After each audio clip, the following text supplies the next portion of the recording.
good afternoon. Can you hear me? Sure. Yes, I can hear you. Okay, very good. So good morning, ladies and gentlemen, and good afternoon who is joining from China. I am Alessio Petrino. I'm the Knowledge Coordinator at the USME Center, and it's my great pleasure to be here today moderating this webinar. This is the first event that we do this year on food and beverage. And at the same time, as you can see, we also have some participants. We also have a physical, some participants joining offline from our location in Chongqing. And this is also the first time that we go to Chongqing anymore in general in Southwest China this year. So I'm very pleased with this. Unfortunately, because of COVID, recent new cases, we had to limit the participation also in Chongqing. But hopefully in the future, there will be more opportunities to do bigger events. So today's event, we have two very experienced and senior speakers. The first presentation will provide an overview of the state of play of the food and beverage industry in China, and in particular when it comes to imports. As you know, with the pandemic, with COVID, China has formulated very strict regulations to monitor the imports of food, and this has had a certain impact on the imports. We will see this, and also through some case studies, but at the same time we will also focus on some opportunities. The second presentation is very interesting and will focus specifically on the digital side of the food and beverage industry. So how how the internet is becoming increasingly integrated in the food and beverage industry. As I mentioned, we have two great speakers, I would also like to say that today's event is co-organized by the USME Center together with the China and Italy Chamber of Commerce, who is hosting the venue, who is providing the venue in Chongqing. And before giving the floor to the speakers, I would like to invite Mr. Paolo Bazzoni, who is the chairman of the China and Italy Chamber of Commerce, who is joining offline for some opening remarks. Thank you.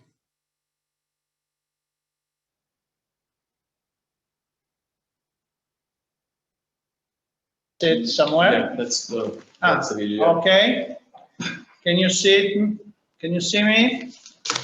Hopefully, I put the nice tie today. All right, just for you.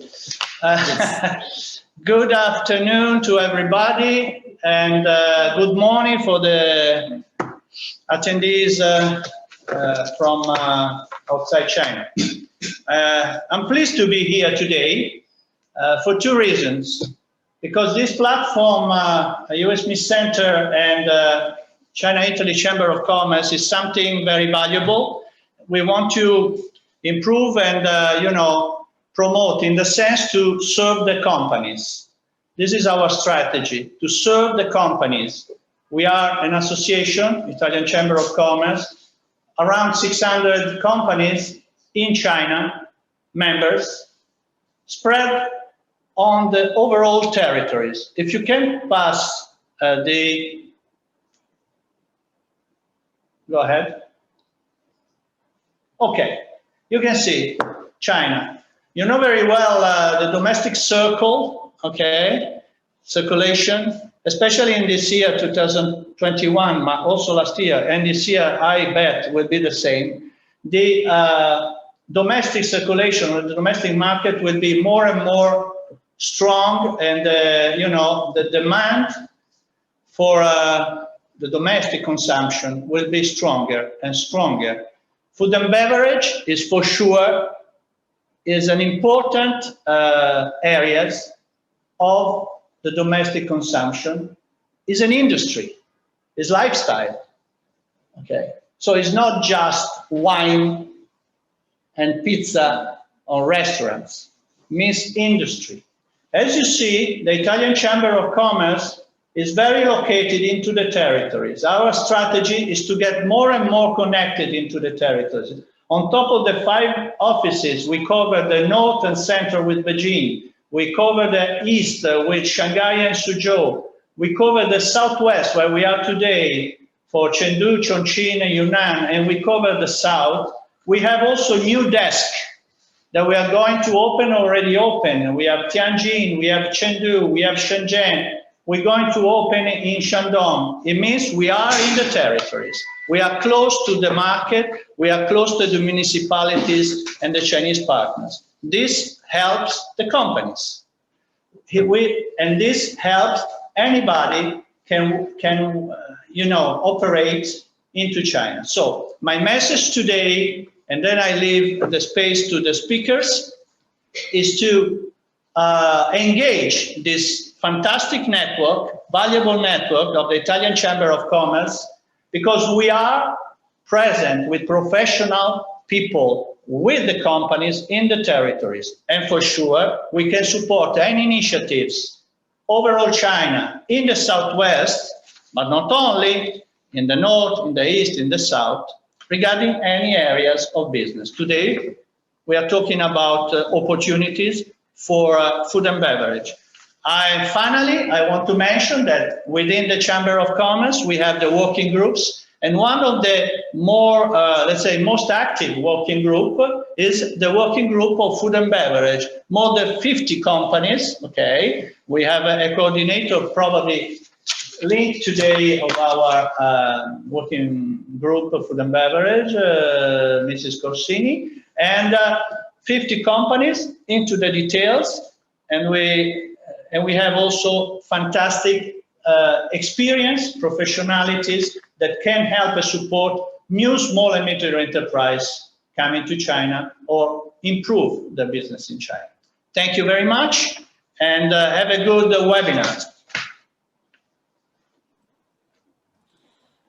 Thank you, Paolo. Before giving the floor to the first speaker, I would just like to add a few words on the SME Center. I believe most of you already are very familiar with the SME Center, but for who is not, the SME Center is a project funded by the European Union. It started in 2010, so already more than 10 years ago, and we are currently at the third phase. This current phase will end next year in March. It's implemented by 5 European Chambers of Commerce and Business Organizations, which you can see here at the bottom of the slide. We partner with many network, government agencies, and support organizations to extend our outreach and our activities. And we have a physical office in Beijing, which is from where I am now.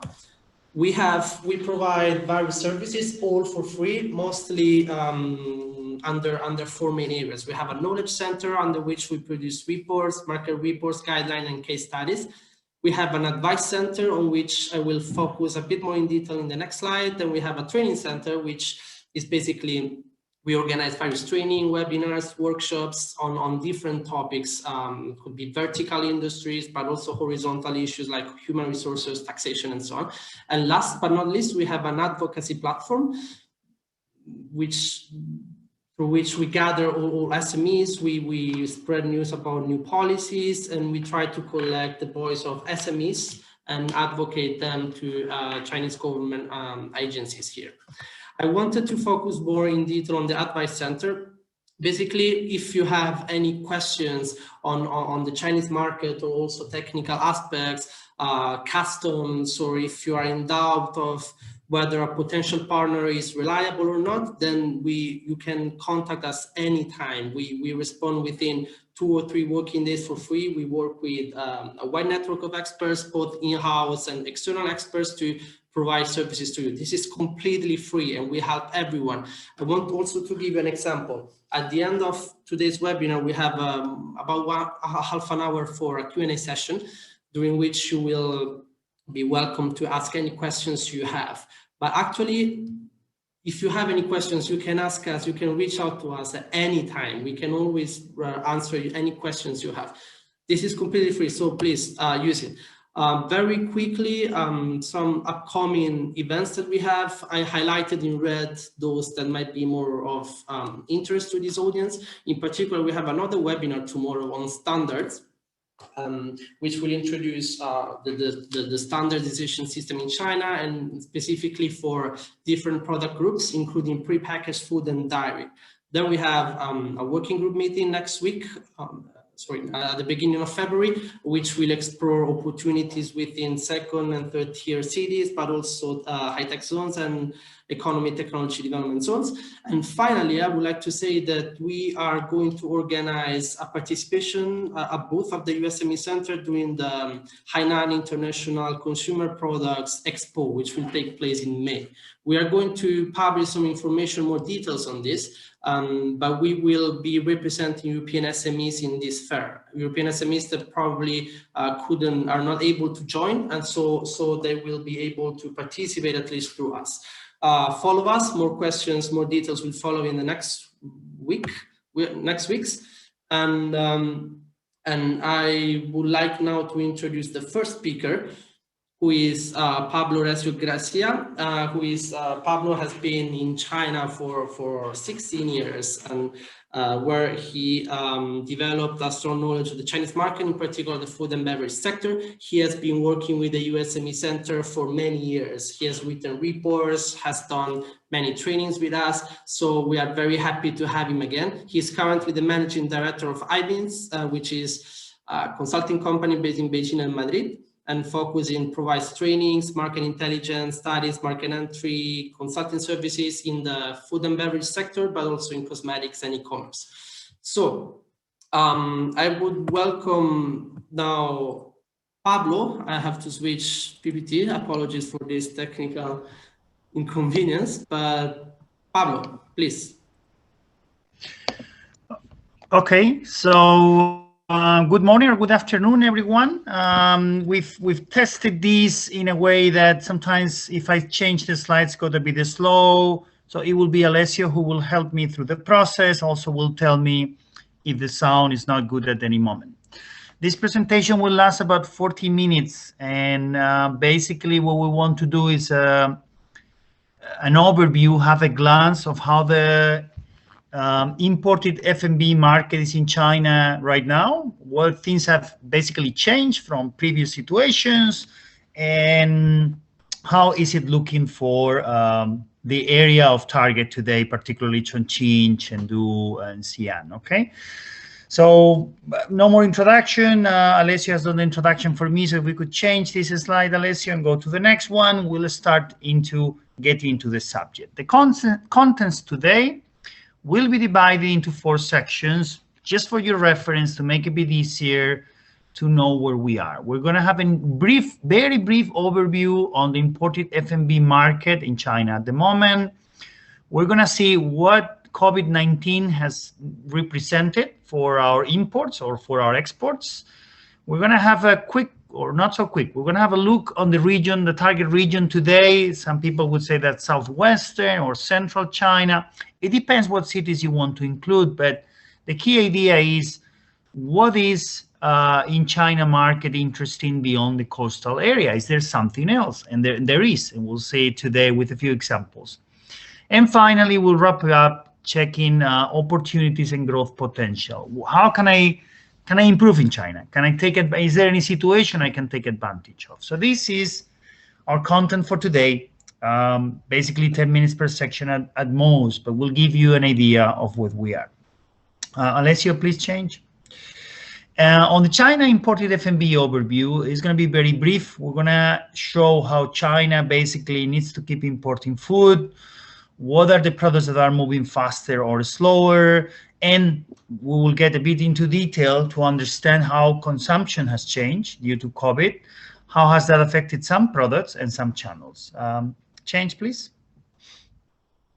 So the first idea that you need to understand, and this is not new, I just want to say that this continues.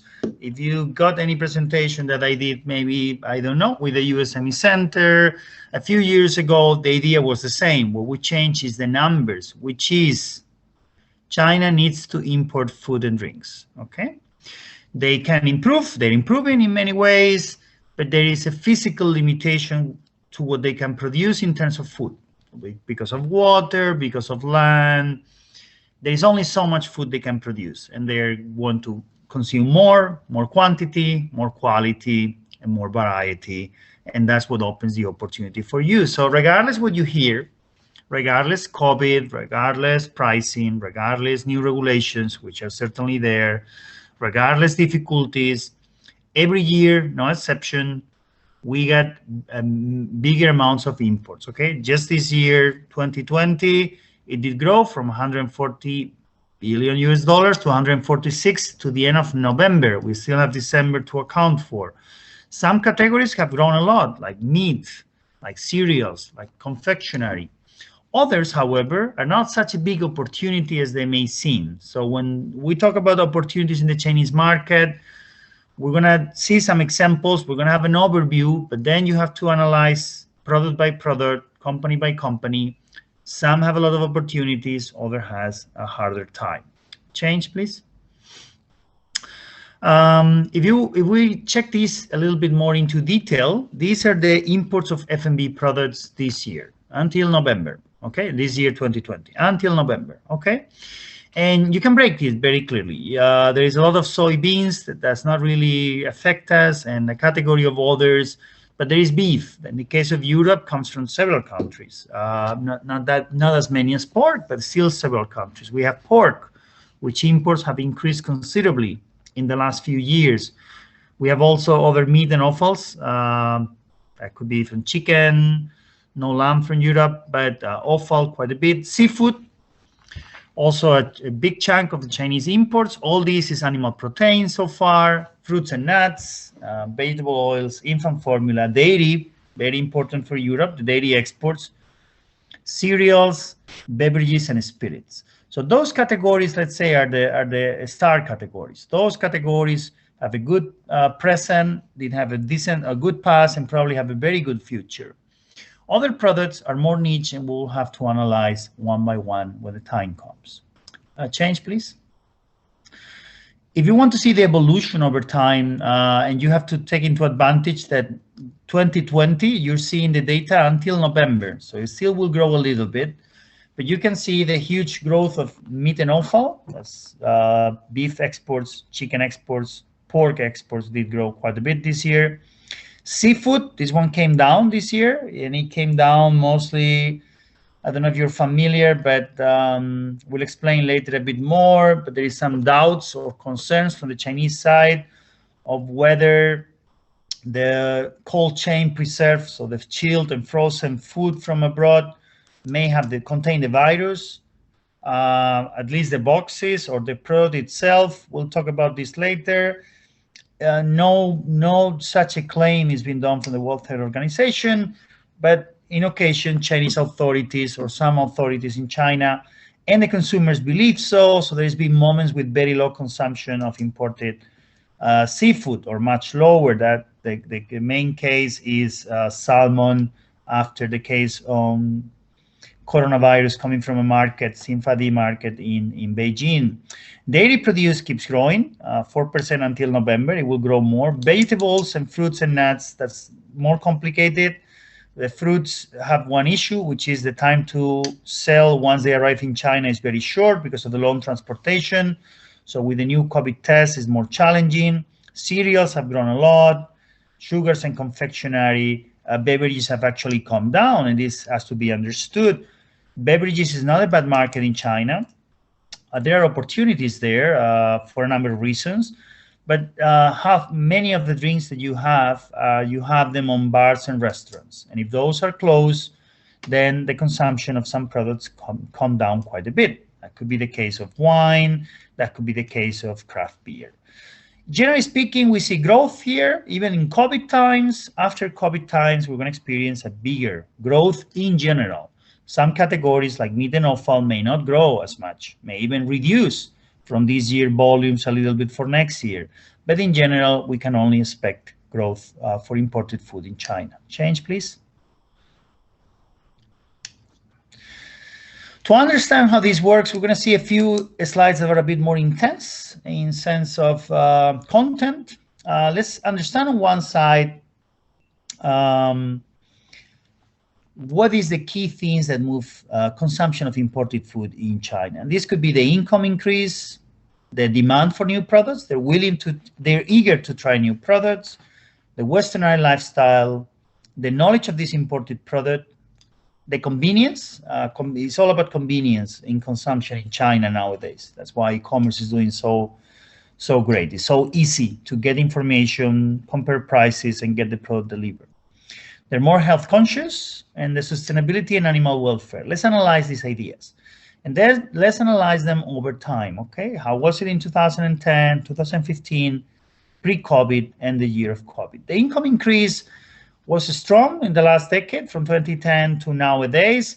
Obviously, in 2020, situation has not been as good. If you get the data from the Chinese government, there has been growth in 2020, but not the same amount of growth we used to have. So obviously, the economy of some families have been affected, but now is recovering. Okay, so we have a very strong growth in income increase. 2020, not this growth, but 2021 again is improving.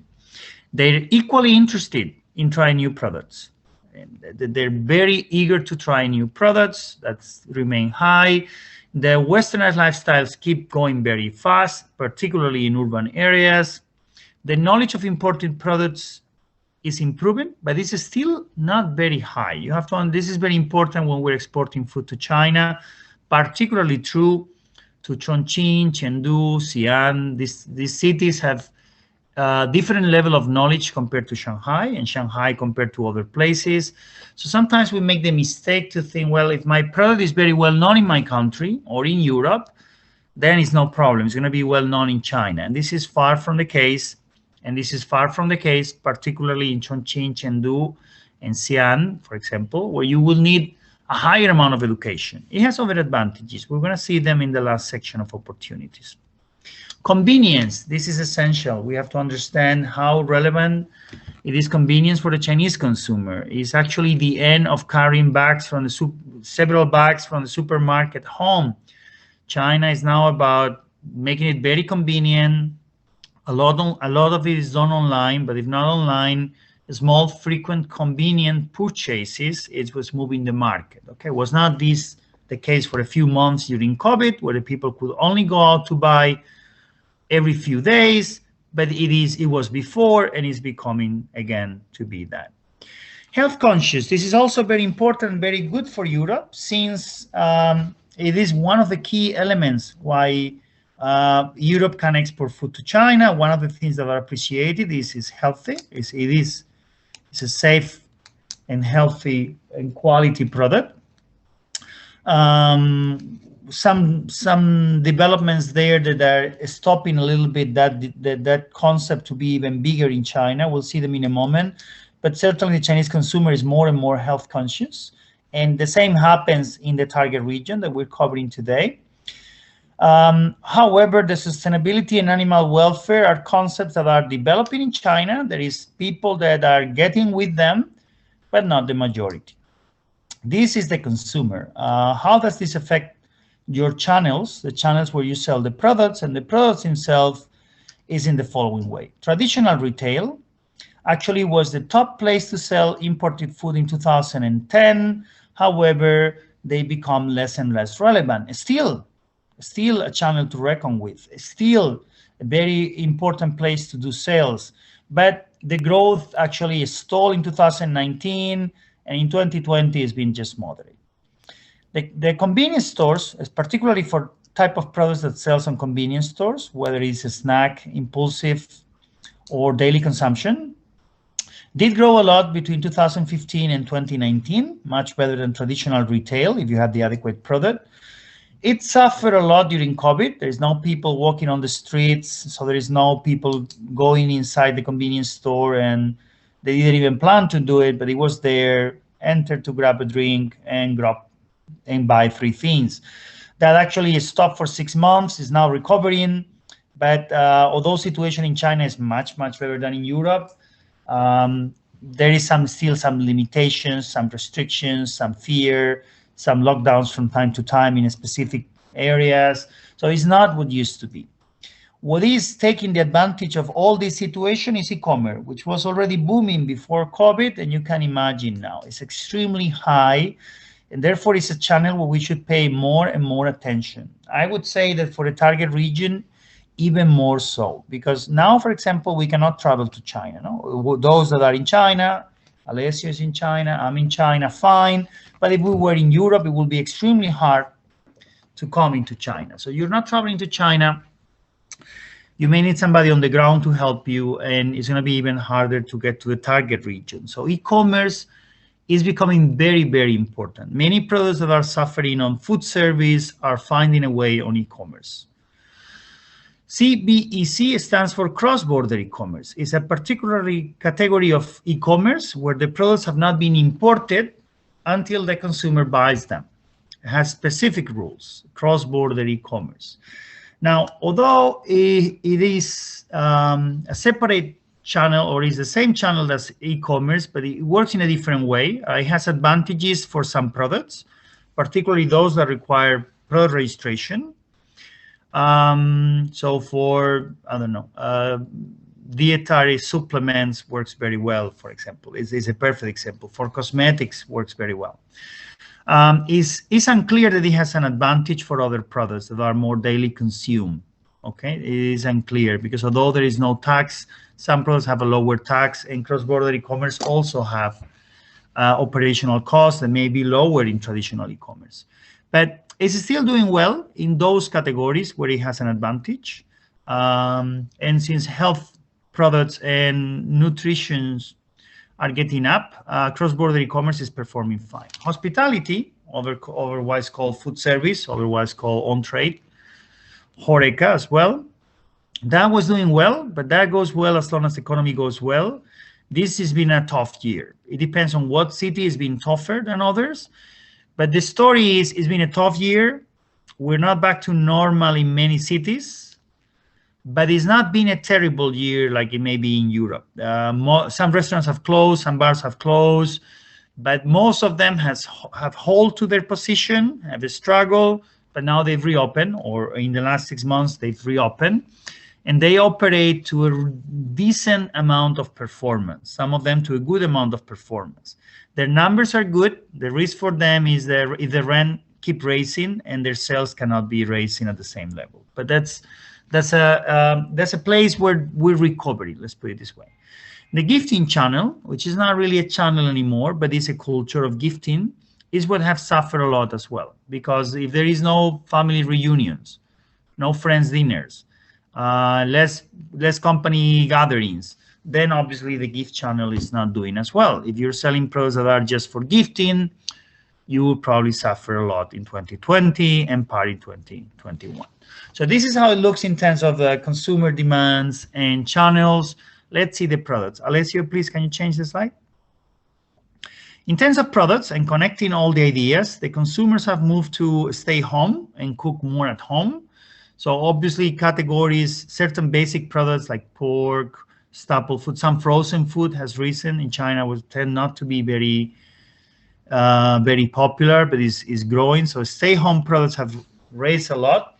Restaurant delivery has raised a lot. Those products connect to outside dining. A lot of alcohol goes there, right? A lot of wine goes there. Craft beer goes there.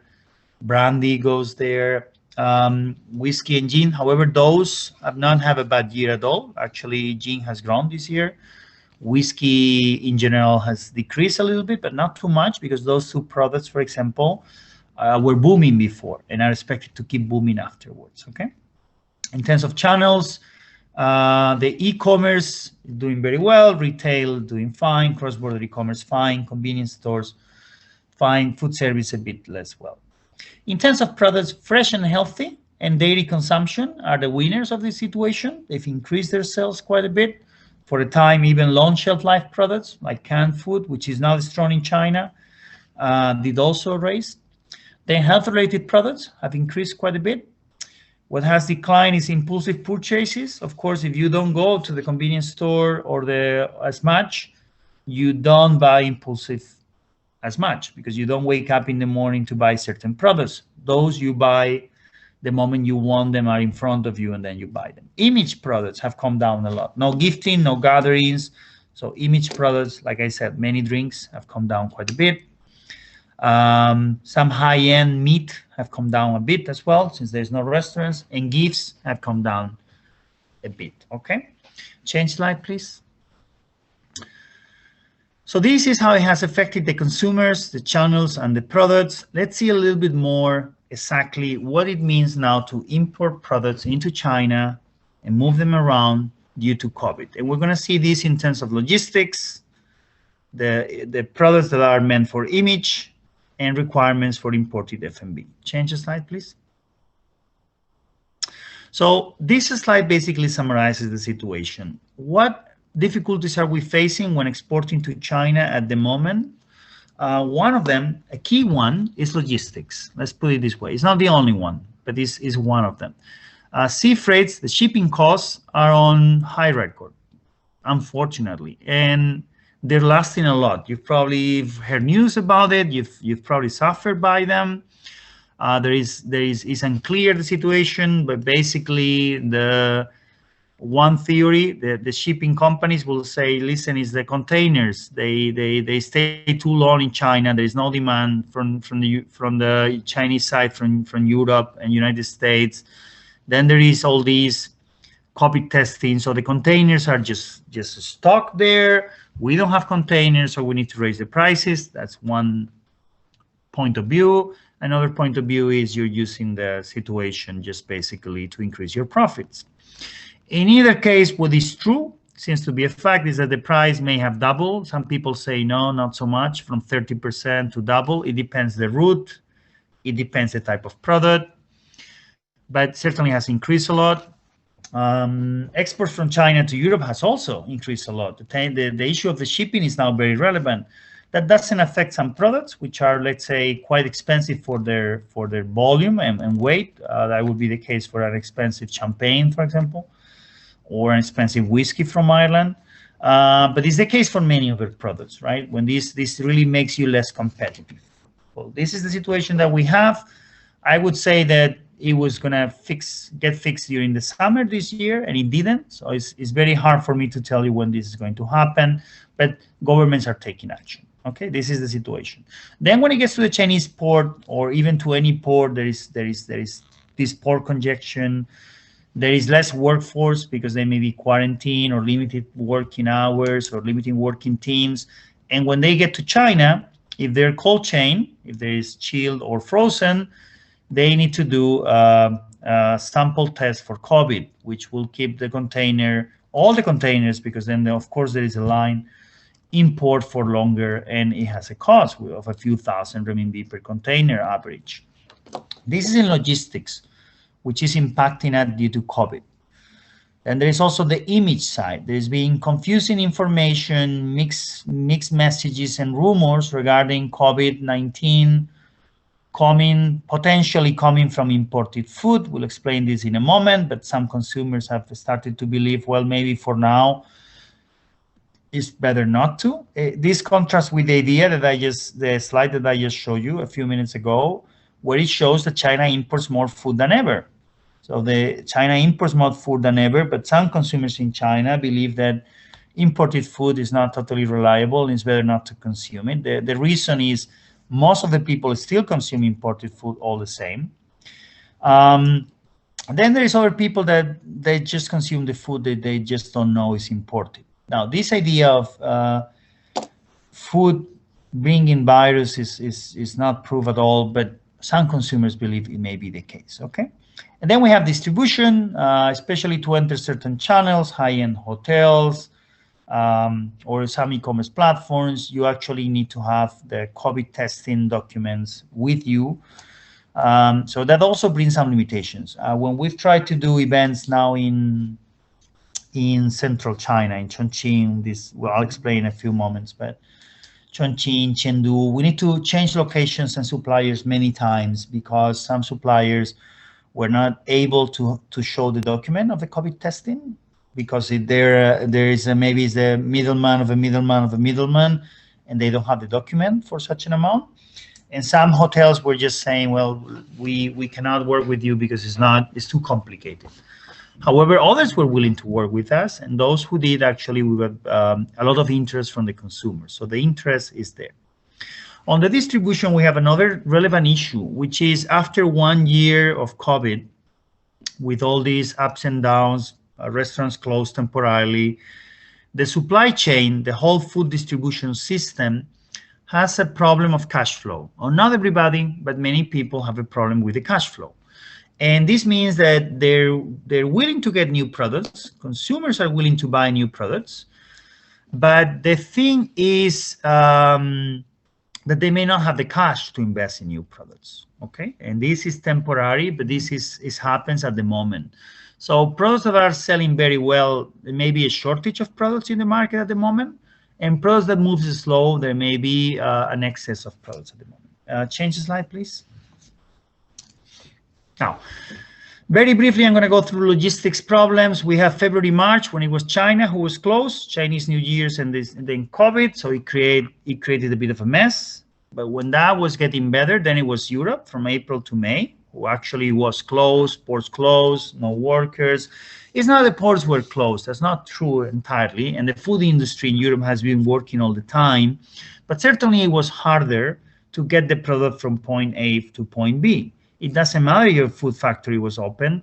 It doesn't matter if the port was open. If there was a lot of complications in the middle, everything will go slow. It makes sense. And then from June to December, we have this situation that I have just explained, considering that it takes too long. The shipping it takes too long. Shipping is too high. Many products have lost a lot of competitiveness because of transportation, which now the fuel is quite low. It wouldn't make sense on paper, and it doesn't make sense to me actually. But that's exactly what is happening. All right. There's data here to support it. You have there the sources where we get this information. Again, it changes a lot from one city to another. So one port and another, one product and another. But generally speaking, we certainly are on a problem with the shipping. Okay, that's why the U.S. and the European Union have started investigations, and actually China took action earlier, trying to keep the prices on a more reasonable level. Change the slide, please. Then we have the issue of the image that affects some consumers. Not most of the consumers, some consumers, but it has developed in this way. There is this announcement from the government, that's the case of Beijing in June with the salmon, saying, well, we got a case in this market. We don't think it's the salmon. We're analyzing it, okay? So far, okay, only the analysis is not done very quick. And this leaves time for the following situation to unfold, which is the mainstream media will follow for years saying salmon is probably not the origin of the case. But why will you take chances? Well, up to you. Do whatever you feel comfortable with. Now the message gets a bit deeper in this way. And then different social network and netizens, they may go and say whatever they like, but normally some of them get deeper into the idea. We don't know why. Now, the government later may say, yeah, it was not the salmon, but the image that got the salmon for this period and this message that doesn't make the same chain and doesn't make it that fast. This slow process is not reverted in full. So that is why Europe had an incredible image, and probably if it wouldn't be for these things, it would have a even much better image in these COVID times of healthy, safety, and quality food. But because of these incidents, basically our image has improved a little bit, but just a little bit, not as much as we should have had, okay? And this is the situation. This is what is being happening in China. Change slide, please. This is totally reversible. It's not that we're going to stay in this situation. This is even those consumers that believe this to be the case. They believe it's due to COVID. Europe has made a lot of effort, and the member states have made a lot of effort to make clear that quality, safety, authenticity, variety, tradition is part of the food, and most of the consumers understand this. Again, I must remind everybody that this is a record year in sales. Salmon, no salmon, rumors, no rumors. This is going to be the year that we sell more food than ever until next year, that we will sell more food than this year, and this will continue. Okay, this is the situation that we have. A few cases, local authorities may recommend not to work with imported products temporarily. We have to move one event from Guangzhou to Shenzhen. You have associations saying, well, let's not consume imported frozen food for the moment in one particular region. It's not the whole consumers. It's not the whole industry. It's not the whole country. But these announcements have slowed down the development of the European brand, unfortunately, and in my opinion, in an unfair way, which has not changed the great image that the European food has at the moment. It just makes it harder to promote it in this particular situation. Change slide, please. Okay, and basically I've explained this. Some due to COVID, some plants in Europe, actually 100 manufacturers from 20 different countries have been suspended temporarily their exports to China in what comes of cold chain, and new systems are being implemented, which will be the good part. Maybe we implement a better system for the future to track down products. Many are actually investing or proposing to include QR codes on the packaging of the product so it can be faster and easily traceable. And many importers and probably exporters will come soon to actually include these QR codes on the packaging of the product, which is actually a good idea. Alessio, can we see the next slide? This was all for COVID impacts. Let's try to see what we've seen on this area in Chongqing, Chengdu, Xi'an. Change slide, please. And we're going to do it by explaining you our experiences that we've had in the last few months on this area. Just to give you an idea, we've chosen 3 cities because it's the cities where we have activity in the last 60 days. Different activities in the last 60 days. Just to give you an idea, Chongqing has a GDP the size of Denmark, and Chengdu has a GDP the size of Portugal, and Xi'an has a GDP equals to the combination of Bulgaria and Croatia. So those that may not be apparently as well known or interesting are huge markets. Of course, that doesn't mean that they consume as many European products as Denmark, Portugal, Bulgaria, and Croatia together. Of course not. That's for sure not the point.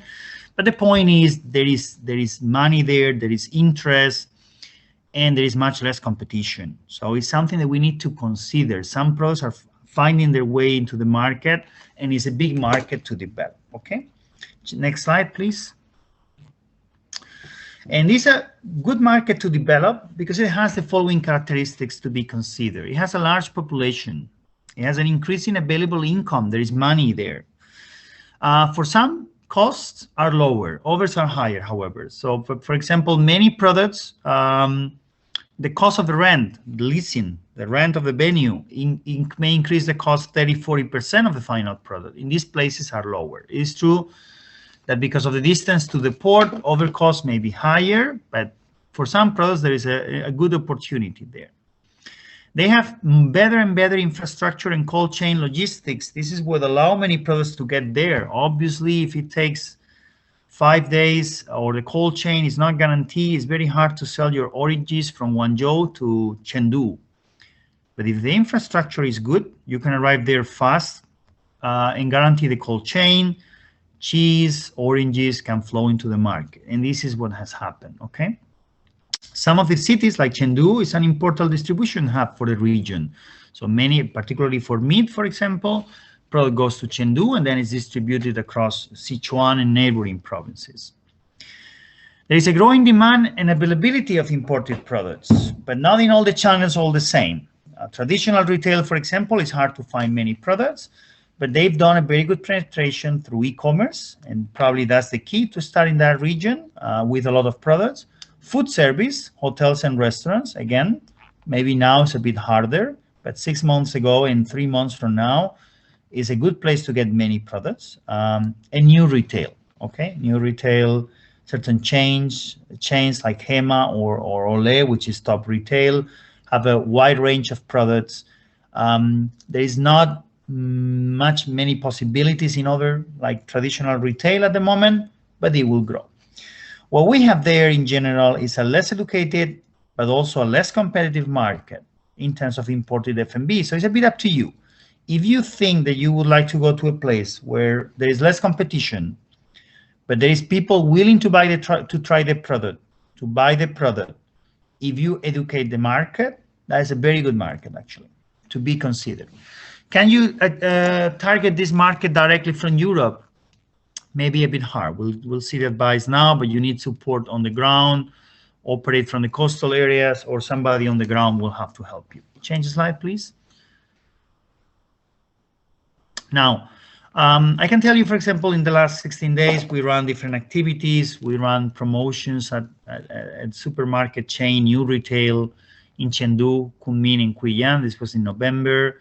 We had a food tasting last Thursday in Chongqing. We had a cooking competition in Chengdu in December. We had a technical seminar last Tuesday, actually, in Xi'an. And the thing that I can tell you about this, all these activities, is they were harder than usual. We had to work, we could not work with all the hotels or not all the cooking schools. So we had to look for those that wanted to work with us. But those that wanted to work with us were extremely helpful. And the turn up, the interest from the market was very high. All the activities were full. All the activities got people that were genuinely interested in the food, in the concepts, in asking you where can they buy the product afterwards. So the market is there, the interest is there, the difficulty at the moment is also there. I advise you to take this as an opportunity. The market is there, and there is some difficulties and complexities to manage. Basically, if you manage those complexities better than your competitor, if you're able to manage these better than your competitor, the market is there waiting for you. So you don't need only, or not, there is not only the possibility of selling in Chongqing and Chengdu because you have a better product by itself, because products are competitive.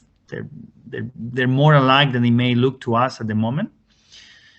But this knowledge, it is management, which can get your product to these places where others can't. And this is what I advise. And this is what you're doing today. You're learning today about the market to be able to do these things. And of course, you need to be highly adaptable in China in general, particularly in China at the moment, and certainly in this area. Highly adaptable, and take into consideration COVID measures, which means you may need to change the venue. You may need to work with your supplier to get what you need. And you make sure that you get the COVID-free certificates when they test the products at the port, that you have those certificates with you in case you need to show them, okay? If you manage these things well, there's a huge market there, and competition is so much reduced, so much softer compared to Shanghai, Beijing, Shenzhen, Guangzhou, incredibly so, when there is still a relevant market. Change slide, please. Change slide again. So let's wrap up my presentation with what are the opportunities in the market and in this target region. I will have to say that the main opportunity is not a product with a name. There is some products that can do very well, but the main opportunity comes from the situation we're in at the moment. You have to understand that due to COVID and everything I have explained, and more things that they did not have the time to explain, the shelves have been shaken. Okay, so there is many gaps in the shelves at the moment. Some products that used to be in the shelves will come back, but not all of them. However, the demand is still there, probably growing. So these gaps are there. Now, if we are able to move fast and well in this situation today, and if not today, tomorrow, but not when everything is clear and settled in 2025, the moment we can move in the market fast, those gaps have opened. It will take years otherwise to get the spaces on the shelves that are being opened now because of the mess created by COVID. And those will be taken by pros that are competitive and companies that can manage it. And companies to manage it will need to be on the market or have somebody in the market who can support you. In the case of Central and Southwestern region, it may mean somebody in China, but somebody also in the region will have to work with this person in the coastal areas to get the products through. Otherwise, it's going to be a bit hard, okay? But the import is going to be there, the demand is going to be there, all right? Regarding product categories, yes, I do have a few suggestions. Next slide, please. This is not a closed list at all, but these are products that are now performing very well. Animal protein, meat and seafood may have upsides and downs. You've seen the statistics. We will have to see product by product, company by company, but animal protein demand will remain very high in China. Dairy products in general will continue being in high demand, particularly, for example, cheese, overall cheese, and products that go into pizza and sandwich, which are markets that have been growing 20 to 30% a year, and they've remained good during COVID times because the people stayed home. Also, other ingredients like toppings that you can put on the pizza, healthy products, including for breakfast that the Europe exports granola, muesli, that is going to remain high. Snacks is going to remain high. You have a number of them. There are other products. Gin, despite everything, gin grew last year. Gin imports into the market and is coming up. Whiskey probably come up as well. Only a few countries maybe in Europe do whiskey, but many do craft beer. Now, craft beer did not see a good 2019, did see a bad 2020. And when the bars reopen, we'll see again a growth coming into the market. Wine market in China has been growing. Europe not necessarily growing in the last few years or growing less than the competitors. But the thing is, the leading country used to be Australia in the last year, 2019, meaning maybe 2020. Well, for internal or discussions or difficulties between the bilateral relations of Australia and China, now they have a new tariff of over 200%, 212, I think, which means the market that Australia used to hold will be reduced quite a bit. Other countries, European countries, many of them will take the space. The market is developing in China. I mean, a few years ago, if you would tell me that there is an importer specialized on Slovenian wines, I would say not enough market, but now there is. Countries growing, which are not known in China for wine production, and then you see them more and more into the Chinese market. So market will continue being there, but not for every product. There is categories that have growing very little, but the market is there for many categories, and particularly in any category, the market is there if you now move fast and move well and take advantage of the shaken shelves. Okay. All right. Alessio, can we pass to the last slide? But this is my presentation for the day. Happy to have shared these thoughts with you. Of course, this presentation can take the half an hour, the time that I took.